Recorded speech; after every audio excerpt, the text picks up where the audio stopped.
Did you know that Albert Einstein, the most influential physicist of the 20th century, had a favorite philosopher?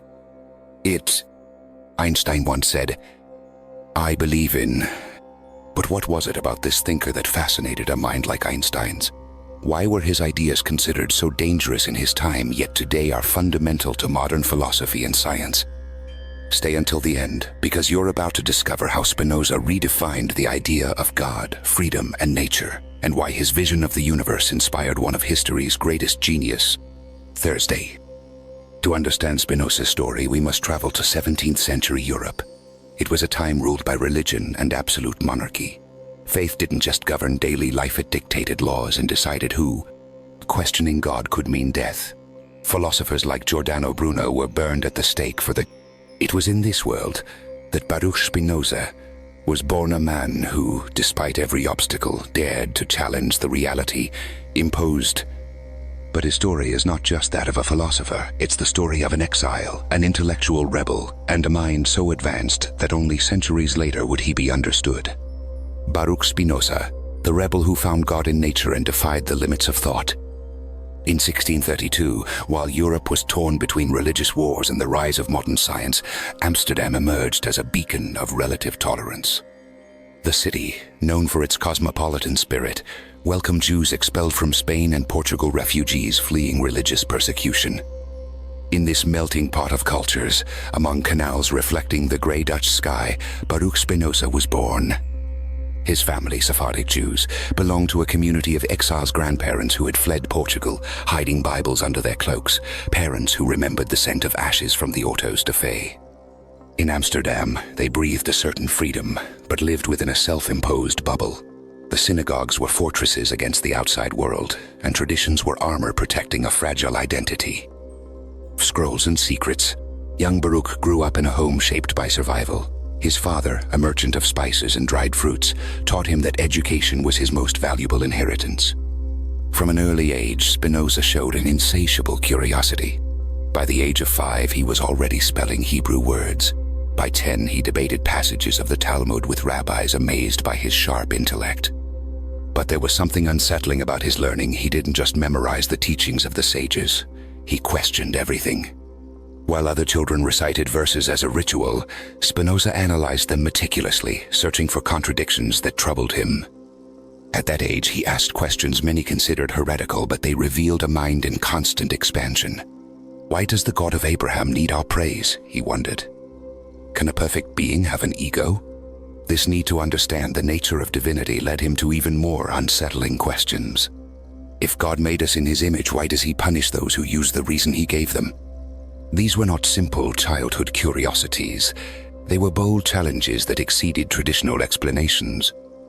Although Amsterdam's Jewish community tried to guide him toward orthodox beliefs, Spinoza already sensed that the scriptures, far from being the ultimate revelation of God, could be interpreted in countless ways, all subject to human fallibility. This realization was the beginning of his radical philosophical journey. The Secret Library, where knowledge becomes dangerous. At 17, after his father's death, Spinoza inherited the family business. But his true inheritance wasn't material, it was intellectual. His father's connections with Christian merchants opened a secret network through which Spinoza accessed forbidden books that fueled his thinking. Among them were works by Maimonides, the great Jewish philosopher who questioned miracles. The writings of Ibn Rushd, Averroes, who defended the harmony between faith and reason. And finally, a book that would change everything, René Descartes' Discourse on Method. Descartes introduced a revolutionary idea, methodical doubt, the principle of questioning everything that isn't absolutely certain.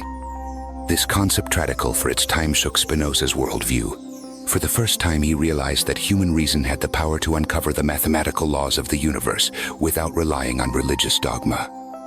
If reason could unravel the mysteries of nature, why did religion cling to unquestionable beliefs? That question would haunt him for life.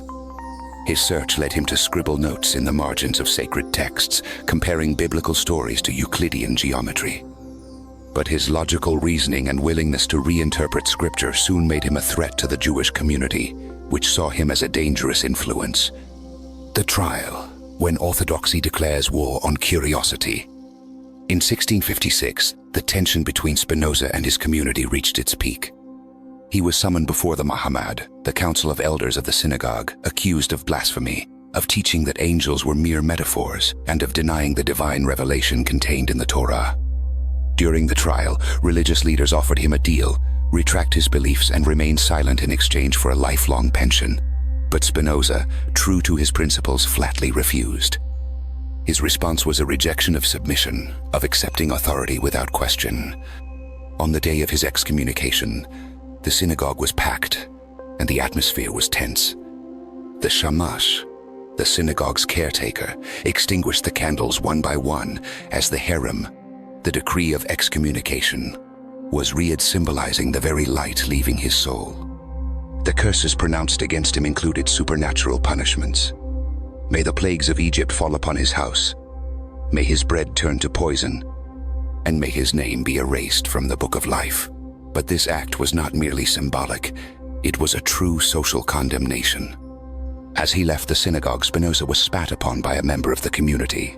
According to witnesses, he calmly wiped his cloak and murmured, "This frees me to seek truth without chains." Exile as an art, lenses, books, and freedom.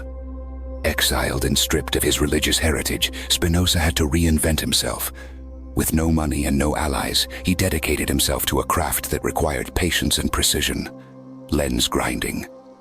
The production of lenses for microscopes and telescopes, though humble, allowed him to sustain himself while dedicating his time to study and writing. He learned to shape glass with the same dedication he applied to shaping his philosophical ideas.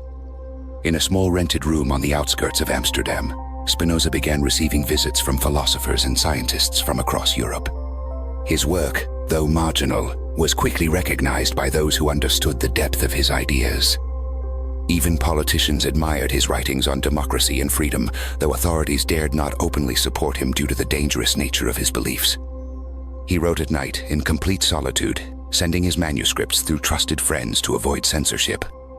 In his theological political treatise, Spinoza argued that the Bible should be read like any other historical text critically, without the need for supernatural interpretations.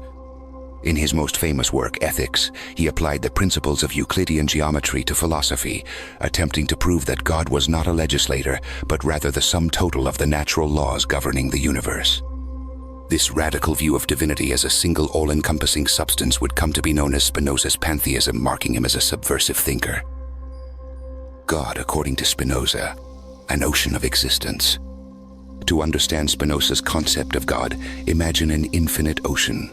Every wave, every current, every creature in its depths is part of that ocean, but none can define it completely. This is how Spinoza saw God, not as a separate personal being intervening in human affairs, but as the one infinite and indivisible substance from which everything emerges. In this view, miracles were outdated explanations. If a rock floated in midair, it wouldn't be a divine act, but the result of natural laws yet to be discovered. For Spinoza, nature and God were one and the same, and true spirituality lay in understanding and living in accordance with those laws. This conception of God made him a pariah. The rabbis condemned him as the cursed Jew. Christians accused him of atheism and pantheism. Even the most liberal thinkers distanced themselves from him, fearing association with his ideas. Yet, Spinoza never sought followers or fame. In a letter to a friend, he wrote, "I do not aspire for the world to applaud me, only for the truth to prevail." Grew in the shadows. Spinoza died at 44, likely due to tuberculosis worsened by inhaling glass dust while grinding lenses. His belongings were auctioned off: a bed, a table, 161 books, and a manuscript. Ethics was published posthumously but was immediately banned by the authorities. Yet, like seeds carried by the wind, his ideas began to take root in the minds of those who recognized their value. Throughout the 18th century, philosophers like Goethe and Nietzsche called him the saint of reason. In the 19th century, during the movements for the separation of church and state, his texts were cited as key inspirations. Even in the 20th century, when Albert Einstein was asked by a journalist whether he believed in God, he responded, "I believe in Spinoza's God, who reveals himself in the harmony of all things." This statement reflects not only Spinoza's impact on science, but also on the modern conception of the divine. Spinoza today, the philosopher who taught us to think without a safety net. In the 21st century, Amid debates on science, spirituality, and democracy, Spinoza remains as relevant as ever. Through his philosophy, he invites us to reflect on fundamental questions. Can science and spirituality coexist? Is democracy compatible with religious diversity? How can we find purpose in a universe governed by impersonal causes? His life and work challenge us to ask a deeper question. What is more valuable, the comfort of belonging to a group or the freedom to question everything around us? Spinoza chose the latter, paid a heavy price for it, but gained something eternal, the peace of living in coherence with his own thinking. Essence of his life. True happiness is not a reward, but a consequence. Today, as dogmas still shape the 21st century, his legacy remains alive. He invites us to reflect. Will we have the courage to seek that happiness, even if the path takes us away from everything familiar? As he wrote in Ethics, do not weep, do not protest, understand.